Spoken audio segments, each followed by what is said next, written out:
사도신경으로 우리 신앙 고백하겠습니다. 전능하사 천지를 만드신 하나님 아버지를 내가 믿사오며 그 외아들 우리 주 예수 그리스도를 믿사오니 이는 성령으로 잉태하사 동정녀 마리아에게 나시고 본디오 빌라도에게 고난을 받으사 십자가에 못 박혀 죽으시고 장사한 지 사흘 만에 살아나시어 하늘에 오르사 전능하신 하나님 우편에 앉아 계시다가 저리로서 산 자와 죽은 자를 심판하러 오시리라.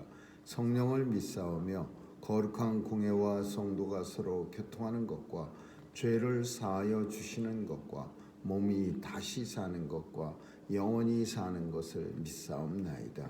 아멘. 은혜가 풍성하신 하나님, 오늘도 주의 전에 나올 수 있도록 발걸음 옮겨주시고 또 새 생명 허락하시니 감사합니다. 소망찬 새해를 맞이하게 하신 은혜 감사드리며 하나님 말씀 지켜 행하며 또 하나님의 뜻대로 살아갈 수 있는 지혜도 허락해 주옵소서. 하나님 아버지, 오늘도 간구하는 기도마다 응답하여 이 땅에 사는 날 하나님이 함께 하심을 세상에 증거하며 살아가게 하여 주옵소서. 하나님 아버지, 죄 백성들 건강하게 지켜주셔서 주께서 맡겨주신 사명 잘 감당하며 살 수 있도록 역사해 주옵소서.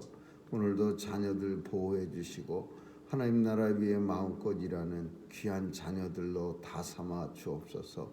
전쟁터에도 찾아가 주시고 오늘도 지진난 일본에도 찾아가 주셔서 하나님이 살아 역사하심을 알게 하시고 하나님 앞에 돌아오는 놀라운 은혜가 있게 하여 주옵소서.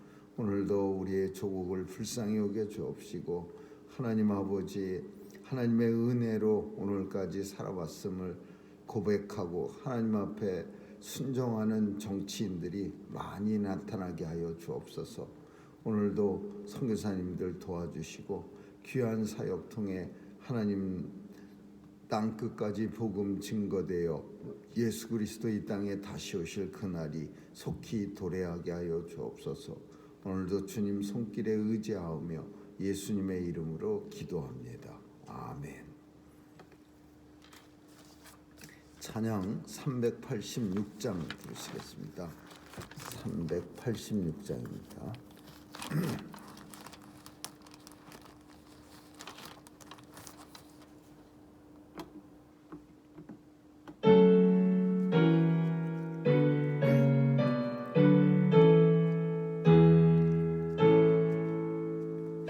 힘차게 일어나 용감히 싸워라.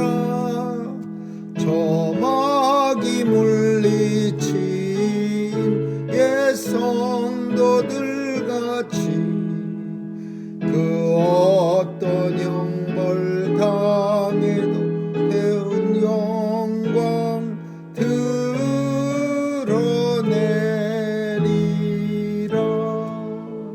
옛 성도 걸어가 그 길을 따라서 이 거룩한 싸움 늘 싸워 이기며 이 세상 유혹 물리쳐 내 주만 따라가게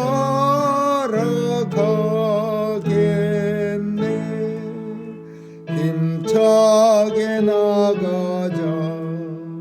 큰 싸움 할 때에 주님의 강한 손 내 능력 되시면 저마귀 능히 물리쳐 늘 승리하게 되리라. 주님만 의지해 힘차게 나가자. 이 거룩한 싸움 곧 끝이 나리니 저 승리의 멸류관을 내 주가 주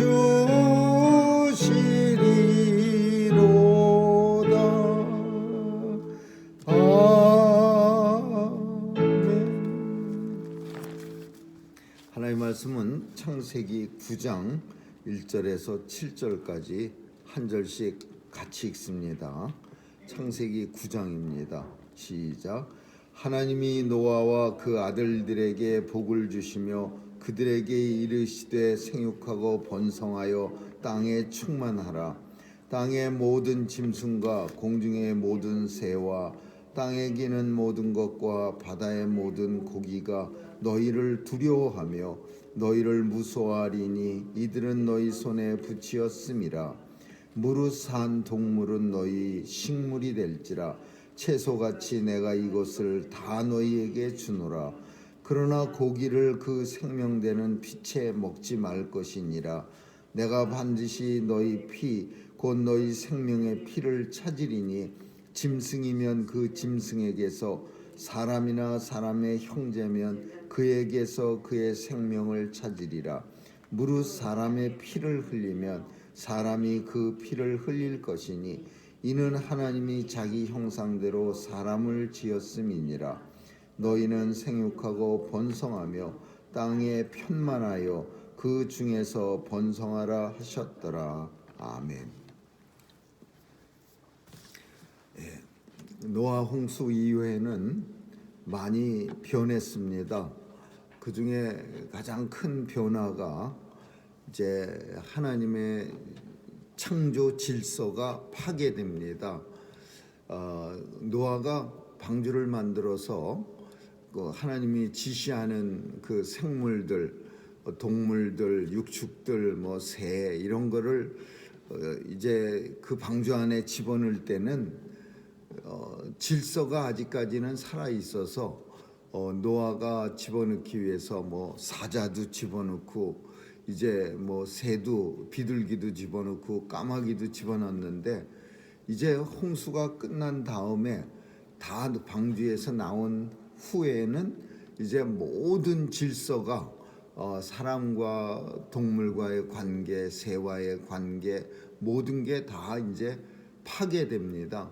그래서 오늘 본문에 보니까 모든 생물이 너희를 무서워하리니 그렇게 이제 관계가 변합니다. 그래서 이것이 이제 하나님이 만드신 창조의 파괴예요. 그래서 창조의 회복이 될 때 그 로마서에 가면 모든 이 땅에 있는 생물들이 다 주님이 다시 만나는 창조할 때의 그날을 다시 고대한다 그런 내용들이 있어요. 그러니까 짐승도 또는 뭐 공중의 새도 인생도 사실은 하나님의 질서가 파괴됐기 때문에 이 땅에 사는 게 고통스럽고 고난한 거예요. 그 창조의 파괴 중에 제일 큰 거는 물론 죽음입니다. 이 죽음은 아무리 시간이 오래되고 또 아무리 뭐 죽음을 매일 보는 사람이라도 불편한 거예요. 고통스럽고. 그래서 창조가 회복될 때 다시 하나님이 허락하신 창조가 회복될 때 그때 이제 모든 인생은 이런 불편함, 고난 속에서 해방되는 거죠.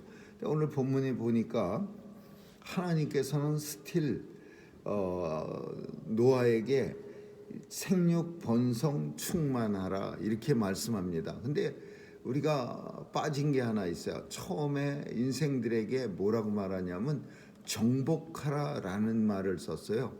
생육하고 번성하고 충만하고 정복하라. 근데 이제 더 이상은 정복이 없어요. 왜 정복하라라는 말을 빼버렸느냐? 정복이라고 하는 거는 죄악된 인생에게 허락한 일이 아니에요. 하나님 앞에 죄 없는 사람들에게 하나님하고 온전한 관계를 맺는 죄 없는 거룩한 사람들한테 정복하는 거지, 죄가 많은 인생이 정복한다는 거는요, 다른 말로 하면 파괴한다라는 말이 되는 거예요. 그래서 노아의 방주 이후에 그 창세기 처음에 인생을 만들 때와 비교해 보면 참 안타까운 일들이 엄청 많습니다. 그 중에 하나가 질서의 파괴, 두 번째는 정복하라의 정복이 빠졌어. 그래서 정복이 아니라 이제 원래 인생들한테는 그냥 번성하고 충만하고 생육하고 이 의미 이걸 허락했는데 정복을 한다는 의미가 생기면서 이제 정복이라는 말이 다른 말로 뭐하고 똑같냐면 파괴가 되는 거예요. 그래서 욕심이 잔뜩 있고 또 사람도 이제는 막 죽이고 그런 사람들이 뭘 정복합니까? 다시 말하면 파괴하고 무너뜨리고 짓밟고, 그래서 온 세상은 이제 하나님의 뜻대로 되지 않는 인생이 하나님의 뜻을 버리고 정복함으로 말미암아 세상이 이제 고통을 당하는 거죠. 지진도 많이 일어나고 사람도 전쟁으로 많이 죽고, 하나님이 허락하지 않은 정복이라는 말을 인생들이 쓰기 시작하면서 세상은 더 망가지고 있는 거죠. 땅의 모든 짐승과의 관계도 이제는 서로 옛날에는 방주에 들어가라 그러면은 사자도 뚜벅뚜벅 걸어서 방주로 들어가고, 소도 들어가라 7상 데리고 와서 들어가라 그러면 들어가고 이랬는데, 이제는 그 관계는 없어졌어. 무서워하리니 너희를, 인생들을, 바다의 모든 고기와 공중의 모든 새와 짐승들이 인생들을, 너희를 무서워하리니 이는 너희 손에 붙여져. 더 이상은 하나님이 원래 만드신 모습이 아니야. 그 이유 중에 하나는 식물, 우리는 채식을 식물로 하나님이 허락했는데, 이제 더 이상은 채식이 식물이 아니라 무릇 산 동물은 너희의 식물이 될지라. 이제 고기도 먹어도 된다 그 얘기야. 산동물. 근데 본문 속에서 산동물, living creature, 살아있는 동물만 먹으라 그래. 죽어있는 건 먹지 마라. 산동물은 너희의 식물이 되리라. 그러니까 뭐 우리가 먹는 고기가 다 살아있는 거지, 뭐 죽어서 오랫동안 방치된 거를 어떻게 먹겠습니까? 그런데 하여튼 성경은 더 특별하게 죽어있는 건 절대 먹지 말고 산동물만 먹어라라는 거예요. 그 이유 중에, 산동물을 먹으라는 이유 중에 하나는 피채 먹지 말라라는 거예요. 피는 생명의 근원이니까 그는 하나님께로 돌리고, 그리고 고기만 먹어라. 근데 죽어있는 생물은 피를 분리할 수가 없습니다. 그냥 피도 딱딱하게 굳어져 갖고 살 속에 그냥 다 박히고 피도 안 나오니까. 그래서 리빙, 산 동물은 너희의 식물이 되리라. 너희는 다만 피채 먹지 말라. 피채 먹으면요, 이스라엘 이제 앞으로 이런 내용들이 율법으로 이제 고정화됩니다. 율법에 다 들어가는데 절대 피채 먹지 말라. 피채 먹으면은 하나님 앞에 저주받는다. 이 피채 먹는 거에 대해서는 엄청나게 까다롭습니다. 그래서 성경 속에서 이 피 얘기를 자꾸 하니까 참 성도들이 순대 피로 선짓국 먹을 때 많이 불편해집니다. 이 피채 먹지 말라고 하는데 선짓국을 갖다가 먹으면 맛있게 먹는 모습이 영 불편하고, 그래서 예전에 어떤 분이 교회에 그 부흥에 왔다가 레위서에 피채 먹지 말라 뭐 그런 내용 가지고 신나게 이렇게 열심히 복음을 전하고 나서는 다음날 아침에 새벽기도 후에 청기화라는 옛날에 있었는데 그런 데 가서 선짓국을 이렇게 시켰는데 아침에 나오는 음식이 그거밖에 없었던 것 같아요.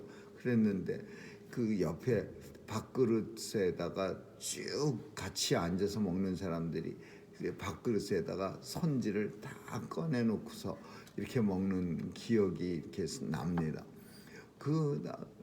주님이 오셔서 물론 하나님 앞에 감사하고 이제는 모든 음식을 먹어도 되지만은 근데도 성경을 자꾸 구약 성경을 우리가 살피다 보면 피채 먹는다, 피채 먹지 말라는 말씀들이 너무나 강력하기 때문에 때로는 이런 피를 먹는 거에 대해서 먹으면서도 불편해질 때가 많습니다. 왜 피채 먹지 말라? 생명의 근원이 피기 때문에 그래요. 하나님이 생명의 근원을 하나님은 피로 봤어요. 생기를 넣어줘서 생명이 되고 그리고 하나님은 피를 우리 인생들에게 줘서 그래서 이렇게 살아 움직이게 만들어주셨다. 그래서 피는 생명의 근원이고 하나님께 속한 거니까 사람들이 먹지 말아라 이런 내용이에요. 근데 그래서 여호와의 증인은요 우리가 신문에서 지금은 별로 안 보이는데 예전에는 의료 사고 분쟁이 많았습니다. 여호와 증인 사람들은 자동차 사고 크게 나서 수혈이 필요할 때도 절대로 피를 수혈받지 않습니다. 그리고 이제 병원에서 죽어가는 거예요. 그러면은 의사는 환자보다도 더 치료에 있어서 우선할 권리를 줍니다. 이 사람 수혈 안 하면 죽으면 부모가 뭐 여호와 증인이라고 해서 안 받습니다. 그래도 의사 임의대로 수혈을 해줄 수 있어요. 그러면 이게 법정으로 싸움이 되는 거예요. 우리가 수혈을 거부했는데 의사가 임의로 종교적 신념으로 거부했는데 의사가 임의로 수혈을 시켰다. 그래갖고 의사가 잘못하면은 시달리게 되는 거예요. 뭐 맨날 법원에 끌려가야 되고 설령 이길 수 있다 하더라도 끌려다니는 거는 굉장히 불편한 겁니다. 그 안 나가면은 또 그거는 또 잘못하면 질 수도 있고 그러니까 이런 일을 안 당하려고 의사도 그냥 부모가 수혈 안 받겠다고 아우성을 치면 그냥 에이 그래 이제 그냥 죽어라. 그리고서는 젊은 사람을 죽이고 이런 일들이 종종 있었어요. 근데 지금은 이런 사건들이 별로 없는 것 같아요. 그만큼 뭐 여호와 증인이라도 예전처럼 악을 쓰고 총을 안 듣는 사람 또 수혈 거부하는 사람 이런 사람들이 없어졌어요. 옛날에는요 총을 거부해 갖고서 사람을 생명을 뺏지 않기 때문에 여호와 증인 사람들이 군대 오면은요 총을 안 받아요. 지급해도. 그러면은 총 없는 군인이 무슨 소용이 있습니까? 다 총은 군대 들어갈 때 지급돼 갖고 그게 제대할 때까지 자기 생명과 같은 거예요. 그래서 총기 번호, 군번 이런 거는 제대할 때까지 주구장창 매일 외구 살아야 돼요. 근데 총을 거부하니까 그 사람들은 군대에서 쓸모가 없는 거야. 그래서 정신교육 시켜갖고 교회에서 잘못된 거를 국가가 없으면 너희가 가진 신앙도 지킬 수가 없고 빨갱이들이 쳐들어오면은 크리스찬이고 뭐 아무 소용도 없고 1차로 죽는다. 그러니까 총을 들어서 빨갱이를 지켜야 한다. 뭐 이런 내용의 교육을 시킨 후에 그래도 스틸 거부하면은 여호와 증인 사람들은 감옥에 보냅니다. 그래서 감옥에 보내서 원래는 군대 복무수만큼 3년 살다가 내보내야 되는데 옛날에도 그냥 감옥에 가면 한 1년쯤 살면은 그냥 불명예 제대 시켜버리죠. 그런 사람 뭐 나라 밥 먹여갖고 데리고 있어봐야 국가 예산 낭비니까 그냥 1년쯤 살게 하다가 그래도 전향 안 하면 그냥 불명예 제대 시켜버리는 거예요. 그런 종교적 신념으로 인해서 한 사람들이 요즘은 종교적 신념으로 병역을 회피할 수 있는 그런 법이 생겼어요. 그래서 요즘은 옛날하고 틀린데 전에는 무지 힘들었어요. 그런 불명예 제대까지 하기에 과정이 매일 터지고 매일 구박받고 막 차라리 군대 생활하는 게 편할 만큼 그래도 버티는 사람들은 진짜 종교적 신념이에요. 그거는 단순히 군대를 회피하는 사람이 아니라 진짜로 신앙을 가지고 그런 집청 거부, 수혈 거부 이런 거 하는 사람들은 어마무시한 신앙이 있던 사람들이에요. 그래서 피채 먹지 말라 이런 내용이죠. 피를 만약에 누군가의 피를 흘리면 그 보응을 내가 하리라. 이게 동해보복법이에요. 귀를 한 사람이 실수로 싸우다가 잘랐으면 그 사람 귀도 자르고, 손을 잘랐으면 손을 잘려라. 똑같은 상처를 상해를 그대로 보복하는 거. 동해 똑같은 해 보복법. 그래서 동해보복법이라는데 하나님이 그걸 쓰는 거예요. 만약에 너희가 다른 사람의 피를 흘리게 하면 내가 너희에게서 피를 취하리라. 그러니까 피 가져가면요, 피 3분의 1만 우리 몸에서 뽑아가면 죽어요. 그래서 피를 흘리면 하나님이 보복하신다. 그리고 이제 하나님께서는 마지막 우리가 살피지 않았지만은 인생들이 엄청 무서워합니다. 그리고 고기를 먹으라고 한 이유를 사람들은 뭐 이제 타락한 사람들이니까 아무거나 먹으면 어때? 신선스러운 사람들은 야채만 채식만 싹 먹고 고고한데 이제 고고하고 거룩하고 이런 거 다 잃어버렸으니까 아무거나 돼지처럼 먹어도 괜찮아. 이런 뜻으로 고기를 먹으라 그런 건 아니에요, 물론. 왜냐하면은 어쩌면 그저 우리들이 그냥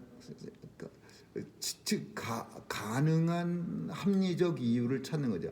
하나님이 고기 먹으라 그런 이유는 뱃속에서 그 노아의 방지 속에서 1년이 있었습니다. 1년 10일 정확하게 들어가서 나온 날까지. 그러면 배 안에서 1년 10일 동안 타고서 식구들이 왔다 갔다 했으면요, 보통 사람 같으면 죽습니다. 그러니까 다 약해져 있을 거예요. 약해져 있을 거예요. 다 그냥 피골이 상접해 갖고 비리비리하고. 그러니까 하나님께서는 단백질을 좀 물론 그 속에서도 얼마든지 고기를 잡아 먹을 수가 있겠지만은 그 같이 그때는 식물을 먹었어야 돼요. 고기를 못 먹었어. 그러니까 이제 노아의 방주에서 나온 뒤로는 고기를 먹어서 건강함을 유지해라. 이런 의미로 고기를 줬다 이렇게 말하기도 하고, 또 한 사람은 처음에 말한 것처럼 인생이 이제 더 이상은 타락한 인생들이라 뭐 고고하게 식물만 먹고 사는 신성 같은 노름 그거 이제 그만하고 아무거나 먹고 싶은 대로 다 먹어라. 그래서 고기도 허락하셨다. 그런 두 가지 뜻이 다 있습니다. 그리고 이제 사람들이 노아 방주 이후의 사람들, 노아와 가족들이 어떤 생각을 하냐면 홍수의 참변을 봤어요. 그러니까 이게 트라우마예요, 트라우마. 우리는 맨날 신문이나 TV에서 물에 휩쓸려 갖고 죽는 사람 보고, 뭐 산 무너져 갖고 그냥 머드가 집을 덮쳐서 아기가 그 진흙 속에 있어 갖고서 한두 살 된 아기가 죽고 뭐 이런 거 보니까 그 참상이 얼마나 끔찍한지 우리는 솔직히 별로 못 느끼는 거예요. 근데 내가 그 일을 당하면 그 진흙 속에서 아기를 끌고 나오지 못하고 자기 혼자 간신히 살아남았다. 이런 사람은요, 비만 오면 무서워지는 거예요. 요만큼 진흙이 조금만 땅바닥에 있어도 머드가 또 집 덮칠까봐 이제 가슴이 덜컹거린다. 그러니까 홍수로 인해서 온 지구가 멸망당한 걸 본 사람들이 얼마나 무섭겠습니까? 비만 오면 그냥 기절초풍하는 거죠. 야, 또 이것도 안 끝이면 어떡하지? 또 40주야를 퍼부으면은 어떡하지? 그래서 하나님께서는 이런 트라우마에 걸린, 노이로제에 걸린 노아의 패밀리한테 뭘 줬냐면은 노아 언약 혹은 무지개 언약. 그래요. 무지개 언약.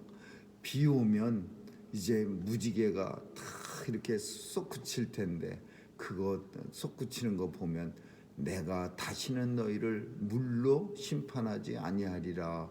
그 약속을 너희는 기억하라. 다시는 물로 심판하지 않는다라는 것을 그냥 말로만 해도 돼요. 하나님이 내가 다시는 물로 심판하지 않을게. 근데 이제 인생들이 어떻게 됐어요? 말 가지고는 못 믿어. 뭐 증거가 있어야 돼. 하나님 말로는 말 가지고는 조금 불안해요. 뭐 우리 눈으로 보거나 만지거나 하는 거 증표가 있을까요? 그래, 비 오면 비 오고 나서 무지개가 활짝 나면은 빨주노초 파남보 색깔이 그냥 쫙 둘러싸면은 그러면 그걸 보면서 내가 다시는 너희를 물로 심판하지 않는다라는 언약인 줄 너희가 알리라. 그래서 이 무지개 언약이라고 하는 이 무지개를 볼 때마다 이제 하나님께서는 절대 홍수가 나서 많은 사람들이 떠내려가고 죽기도 하긴 하지만 그러나 노아 때처럼 40주야를 퍼부어서 모든 인류를 멸망시키는 이런 일은 없다라는 게 무지개 언약이에요. 그러니까 무지개를 볼 때마다 얼마나 안도해 마음이 안심이 되겠습니까? 우리는 무지개가 아름답다 그렇게 여겨지지만 노아 때 사람들은 무지개가 아름다운 게 아니야. 안심이야. 휴, 살았네. 이제 물로 심판은 안 당하네.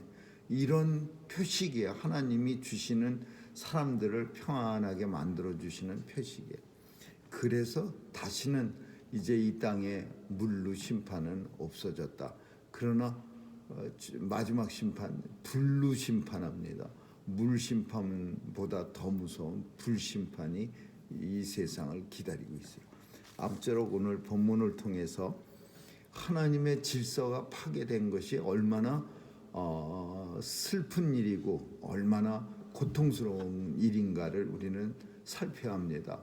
그래서 로마서 2장에서 보면은 모든 피조물 하나님이 만드신 피조물은 하나님의 창조 회복을 하나님께서 다시 세상을 회복시키는 그날을 학수와 고난 중에 고통 중에 간절히 고대한다 그런 내용이 있어.